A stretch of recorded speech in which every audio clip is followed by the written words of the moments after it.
How's everybody doing today?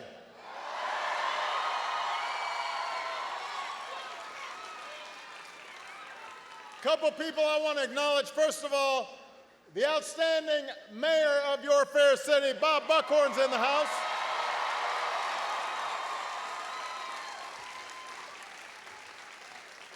Florida's own, the chairwoman of the Democratic National Committee, Debbie Wasserman Schultz, is here.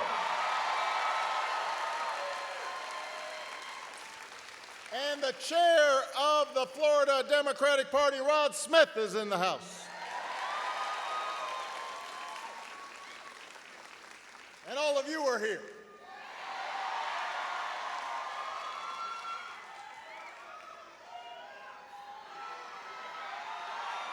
Well,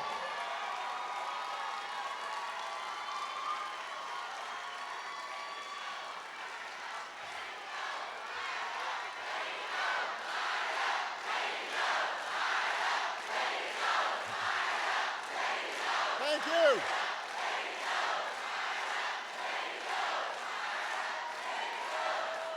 Listen, Tampa, I'm here not only because I need your help, but I'm also here because the country needs your help. You know, for the past 3 years, we've been battling our way back from the worst economic crisis since the Great Depression.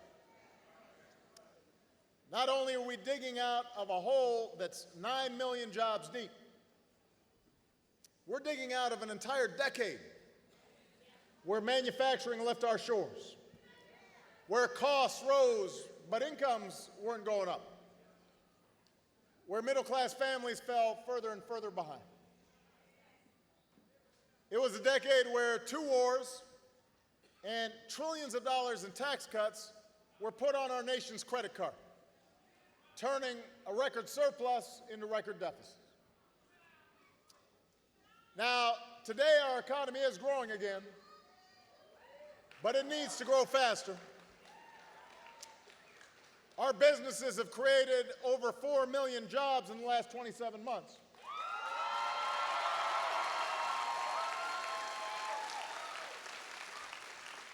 But we need to create more, and they need to pay better. I signed a law that will reduce our deficit by $2 trillion, but we've got to do more work on our deficit. One of the most urgent tasks is recovering from this immediate crisis, but the economy won't be truly healthy until we reverse that much longer erosion of the middle class, until we restore the basic American bargain that says if you work hard in this country, you can get ahead and own a home and send your kids to college and retire with dignity and respect.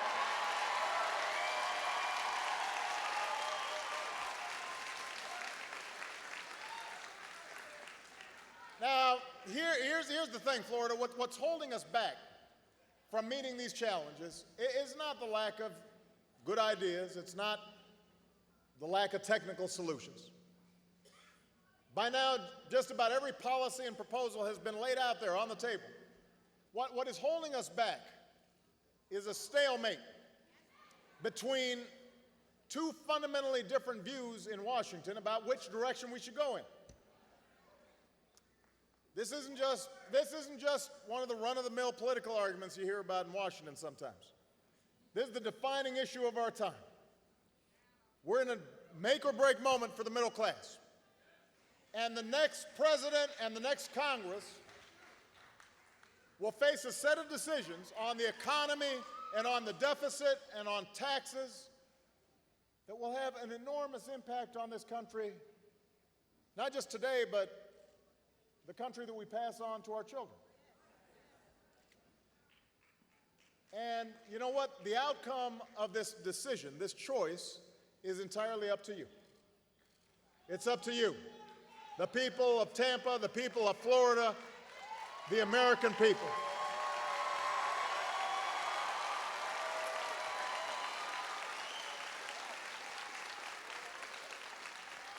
Now, Governor Romney and his allies, you know, they're patriotic Americans. They've got wonderful families. But they believe that we should go back to the top-down economics of the last decade. They figure that if we simply eliminate regulations and cut taxes by trillions of dollars, then the market will solve all of our problems. You see? You heard that?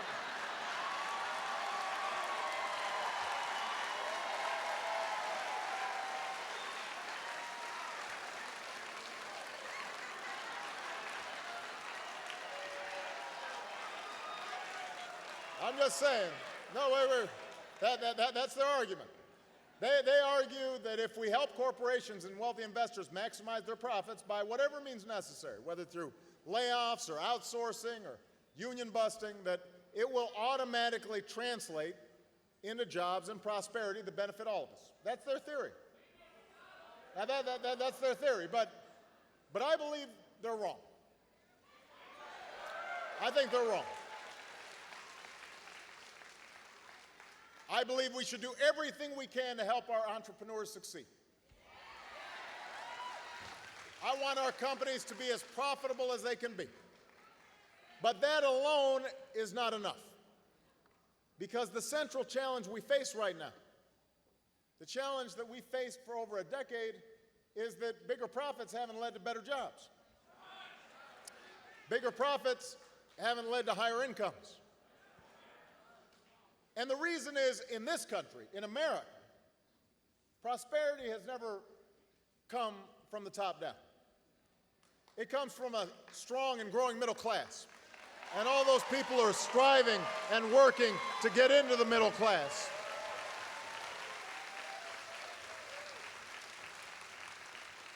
It comes from successful, thriving small businesses that grow into medium-sized businesses and then large businesses. We don't need more top-down economics. What we need is some middle-class out economics, some bottom-up economics. We need a plan for better education and for better training, for energy independence, for innovation, for infrastructure that can rebuild America.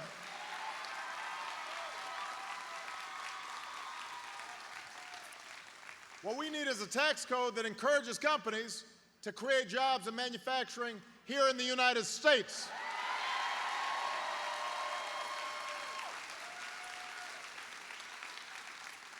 And that asks the wealthiest Americans to help pay down our deficit, to do their fair share. Tampa, that's the way forward. That's where I want to take this country over these next 4 years. And that's why I'm running for a second term as President of the United States.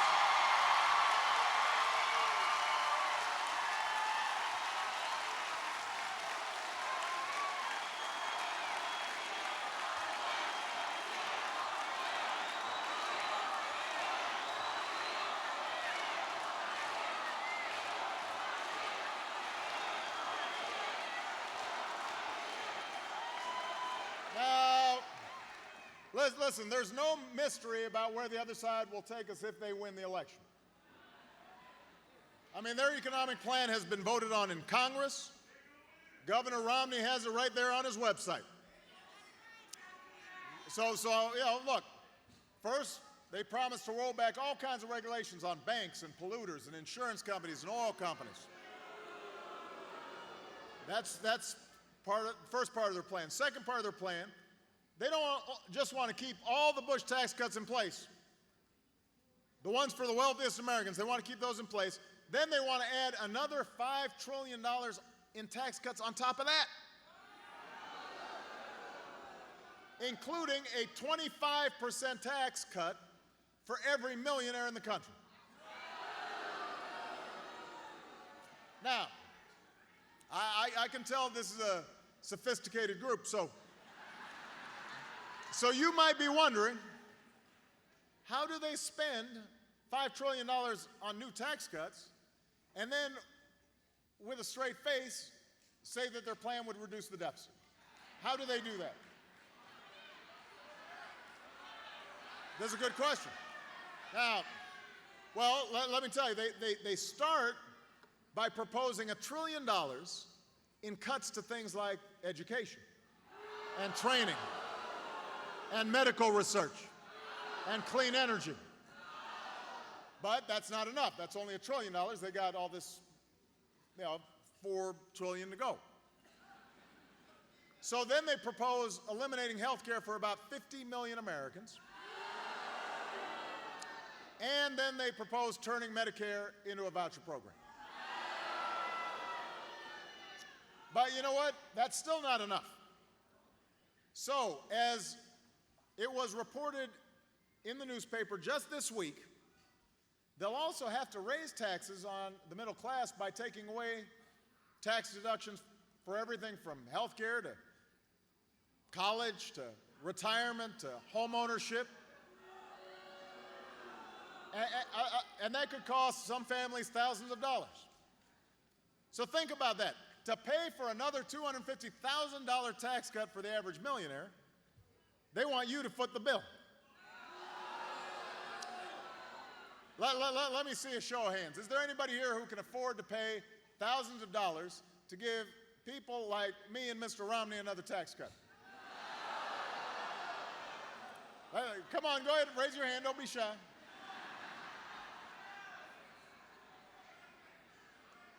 Now, look, that's their entire economic plan. That's it.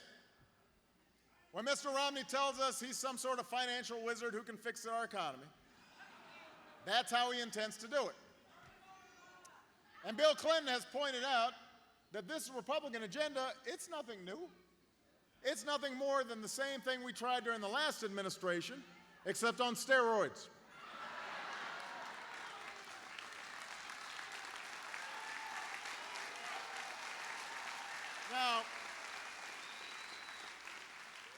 Now here's the thing.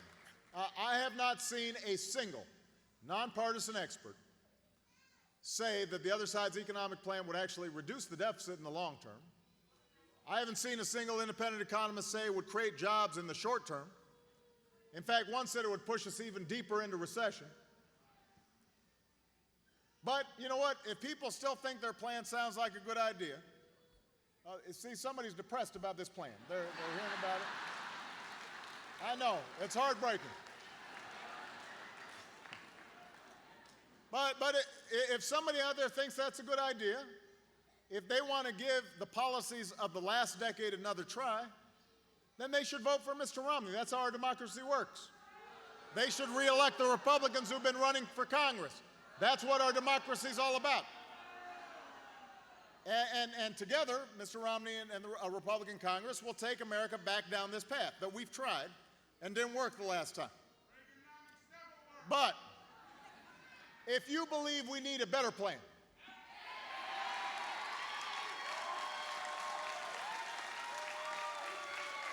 if you believe we need a middle-class plan that grows our economy and shrinks our deficit,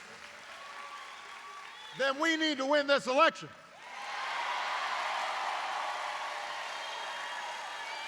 We need to move this country forward. Despite what you'll hear from the other side, my plan isn't based on some belief that government has the answer to all our problems. You know, over the last 3 years, I've cut taxes for the typical working family by $3,600.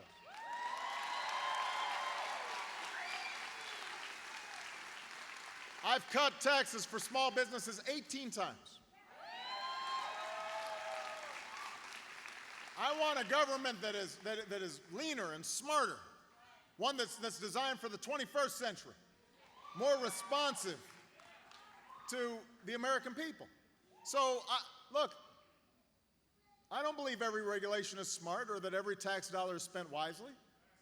I don't believe that we should be in the business of helping people who refuse to help themselves. But I do share the belief of our first Republican president, a guy from my home state named Abraham Lincoln.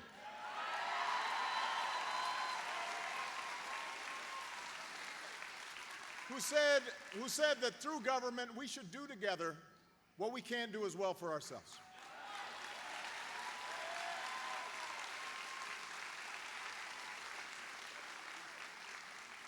That's how we built this country, together.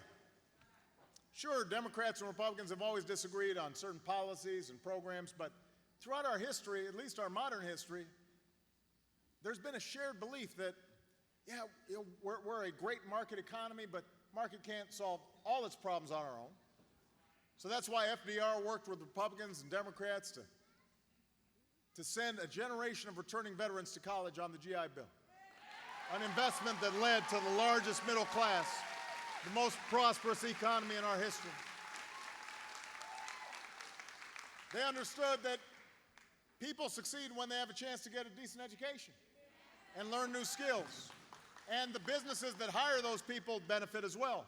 And the companies they start benefit as well. That was not just a Democratic belief, that was an American belief.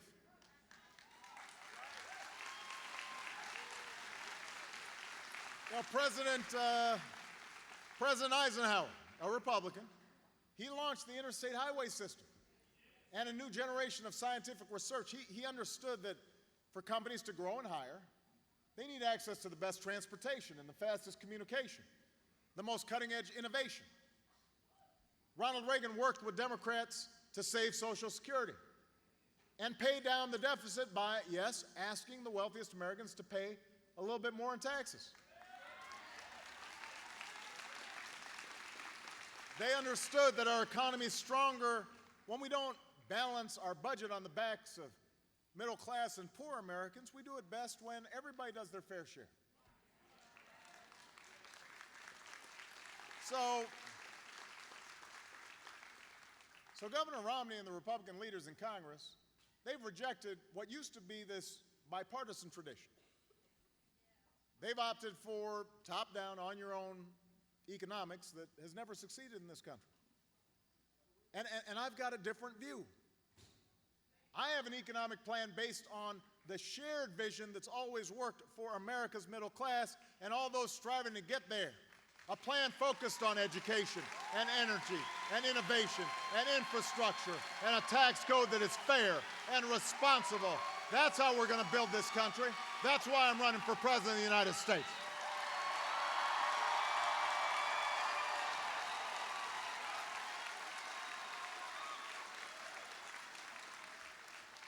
So first, we're going to make sure that every American has a chance to get the skills and training that today's jobs require. My plan would recruit an army of new teachers, pay them better, hire more teachers in areas like math and science. I want to give 2 million more Americans the chance to go to community colleges like this one and learn skills that local businesses are looking for right now. I want to make higher education affordable for every American who's willing to work for it.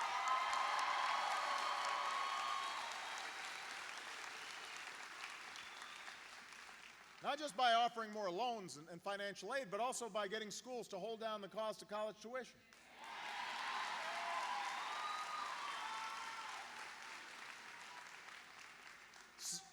Second, under my plan, we're going to move towards a future where we control our own energy.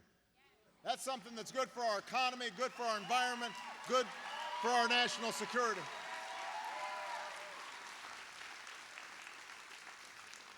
So we need to end government subsidies to oil companies. They're making a lot of money on their own. Let's double down on clean energy.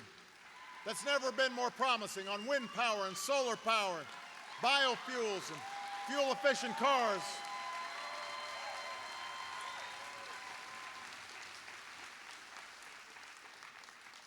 I want to put in place a new standard that makes clean energy the profitable kind of energy for every business in America.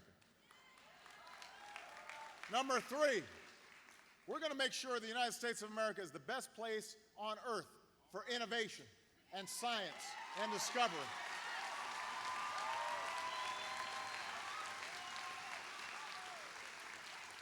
So my plan would give companies a permanent tax credit for research and development that they do here in America, We'll double down on public research that laid the foundation for the internet and GPS and Google and all the companies and jobs that followed. That's who we are. We are innovators. We create things. We don't just buy things from other countries. We create things here in America and build them here in America.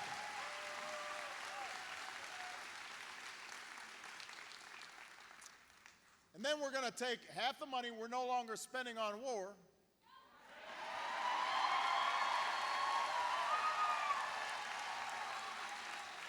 and we're going to use it to do some nation building here at home.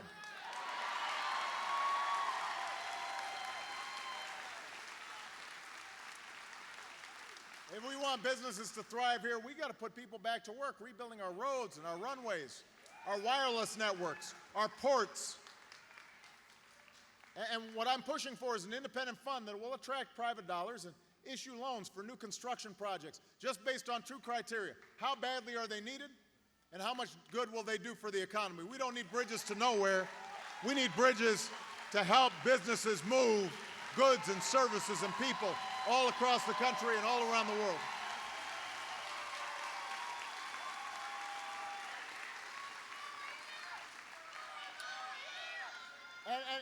And fifth, we're going to reduce our deficit by $4 trillion. I have a detailed plan. We'll cut spending we can't afford. We'll strengthen programs like Medicare for the long haul.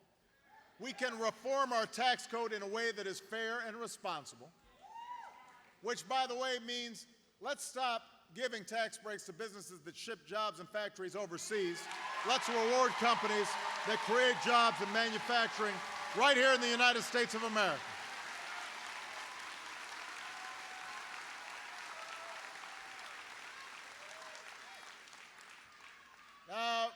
Mr. Romney disagrees with this.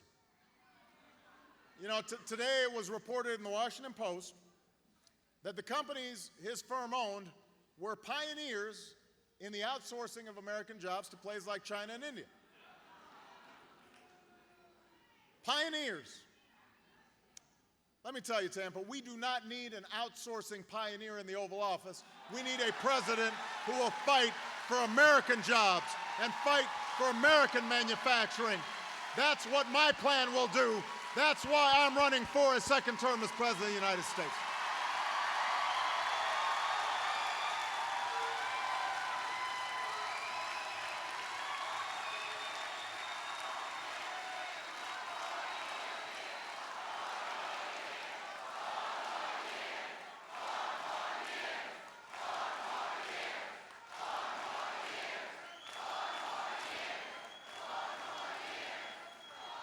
And look, to get our deficit under control without sacrificing all the investments I've talked about, everything that we need to grow the economy, my plan, yes, will ask the wealthiest Americans to pay a little bit more, just like they did when Bill Clinton was president, just like they did when our economy created 23 million new jobs and the biggest budget surplus in history and a whole lot of millionaires to boot. And there are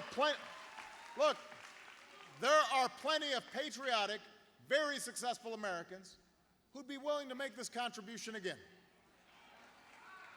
because they believe in this country. So this is about choices. I don't believe that giving millionaires and billionaires a $250,000 tax cut is more valuable to our future than hiring transformative teachers or providing financial aid to kids who need it to go to college.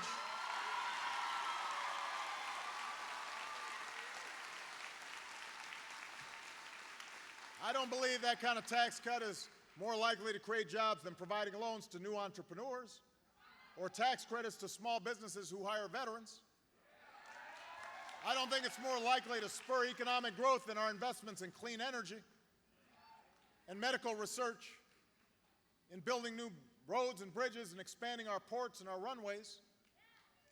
So Governor Romney disagrees with my vision, and his allies in Congress disagree with my vision.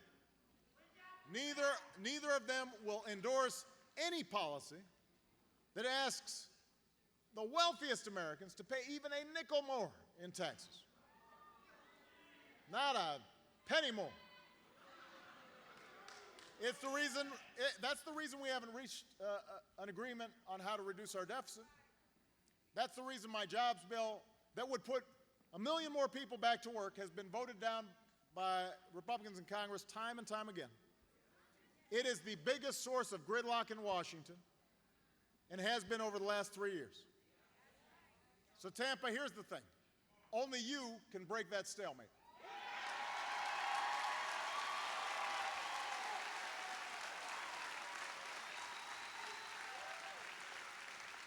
In this election, you have the final say about where we go. After a decade of war that's cost us thousands of lives and over $1 trillion, you can decide whether we keep our brave men and women in Afghanistan indefinitely, like Mr. Romney wants to do, or whether we stick to the timeline that will finally bring our troops home.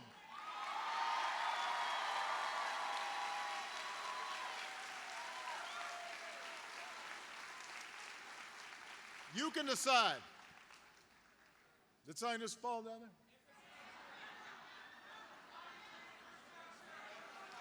That's why we need infrastructure right there.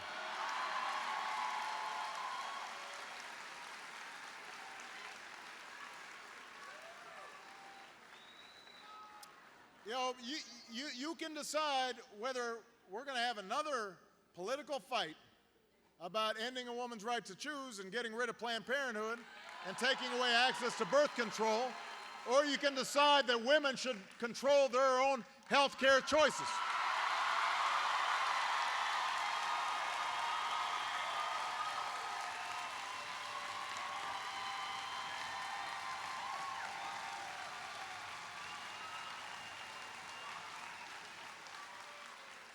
You can decide, you choose, whether to refight the battles we just had over financial reform and health care reform, or you can decide that ending taxpayer bailouts of Wall Street banks was the right thing to do, and that allowing 3 million young people to stay on their parents' health insurance plan is the right thing to do, and that preventing insurance companies from discriminating against people with pre-existing conditions is the right thing to do. You can decide.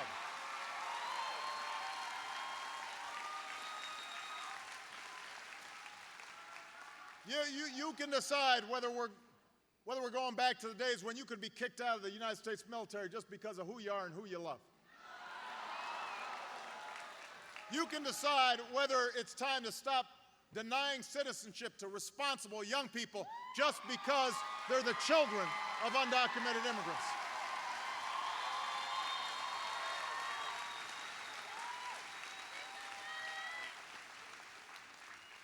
You can decide that this becomes the last election where multi-million-dollar donations that are undisclosed somehow speak louder than the voices of ordinary citizens.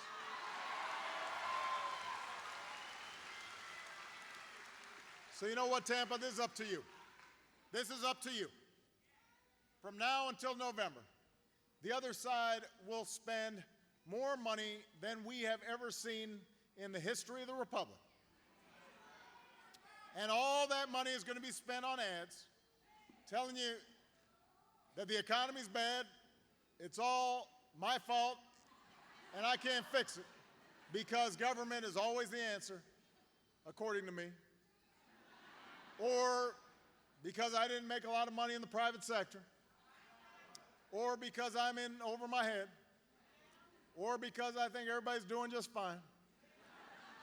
They will have ad after ad after ad, and all of them will have scary voices.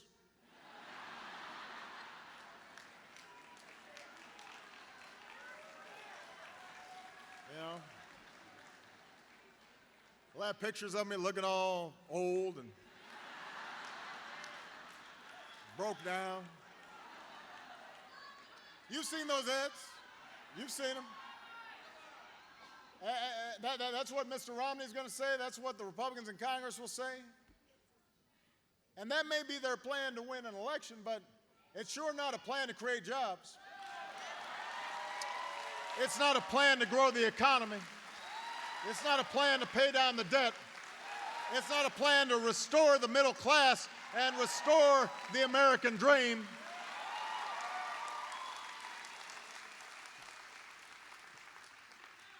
You deserve better than that. At such a big moment in our history, at a time when so many people are struggling, you deserve a real debate about the economic plans we're proposing. And then make a choice. If there's anybody who believes the best way to grow our economy and create jobs is eliminating regulations and cutting $5 trillion worth of taxes, they should vote for Governor Romney and the Republicans who run Congress. God bless them. Because those folks, because that's what they're proposing. They are more than qualified to take us in that direction. But if you believe we need a plan for education and energy and innovation and infrastructure,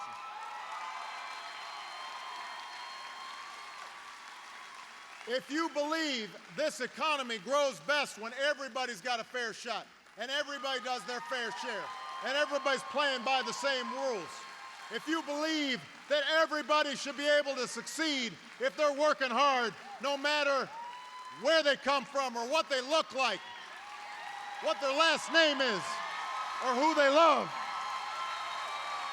then I ask that you stand with me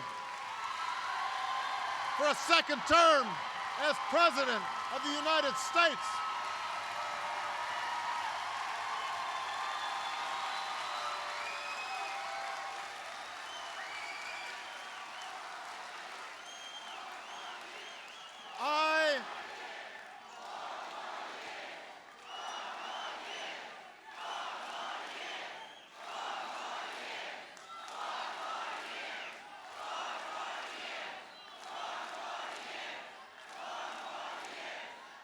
You know, in fact, I ask everybody, I want you guys to vote for anybody else, Democrat, Independent, or Republican, who shares this belief in how we grow an economy that is good for everybody and not just some. I will work with anybody of any party who believes that we're in this together, who believes that we rise or fall as one nation and one people.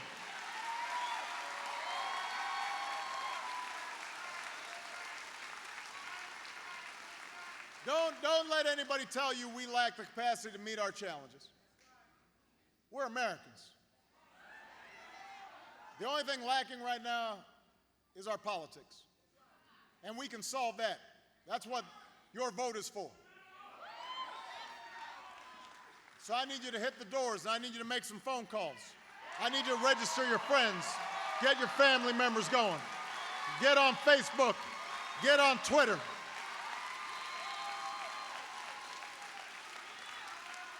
You know, I know since the last time I ran that my hair is a little grayer.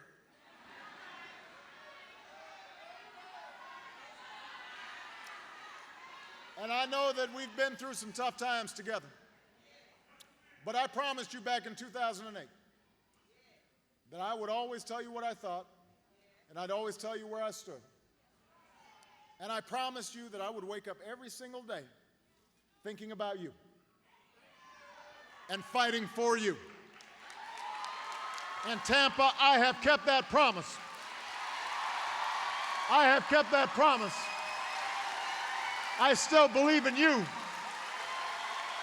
I need you to still believe in me. And if we're out there working together, we can finish what we started and remind the world how a strong economy is built and why the United States of America is the greatest nation on earth. God bless you. God bless America.